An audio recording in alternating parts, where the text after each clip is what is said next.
je to ako keby jediná cesta takej tej prezentácie a PR pre galériu. Samozrejme, očakáva sa tu nejaký predaj, ale myslím si, že ako takým hlavným toho samotného artfairu je prezentácia autorov a pretláčania jednotlivých tých mien na medzinárodný trh, najmä pri menách, keď sú to mladí autori.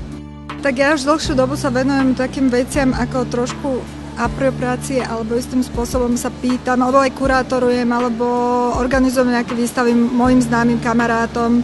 Tentokrát je to trošku manipulatívne, pretože mnohí umelci ako keby nedali mi priamy súhlas robiť s ich vecami, ale sú to veci, ktoré jednoducho boli vystavené v galérii. Už veľakrát som ich vlastne nejakým spôsobom aranžovala dokopy, keď išlo o nejakú prezentáciu, výstavu alebo artfair. A tentokrát som si mi chcela trošku pracovať manipulatívnejšie, to znamená, že som si dovolila ich akože usporadovať do zoskupení iných, ktoré by boli v podstate, ktoré by vytvárali niečo nové.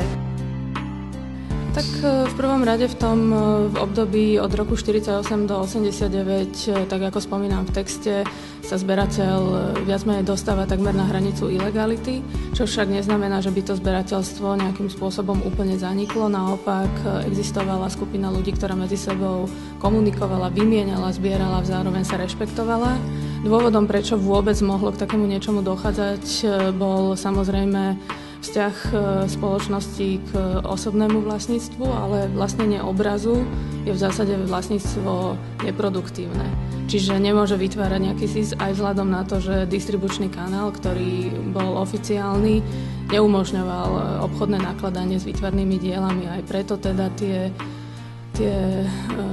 artefakty sa ocitali aj mimo toho oficiálneho rámca a v zásade predstavovali taký špecifický svet v rámci nášho svetu.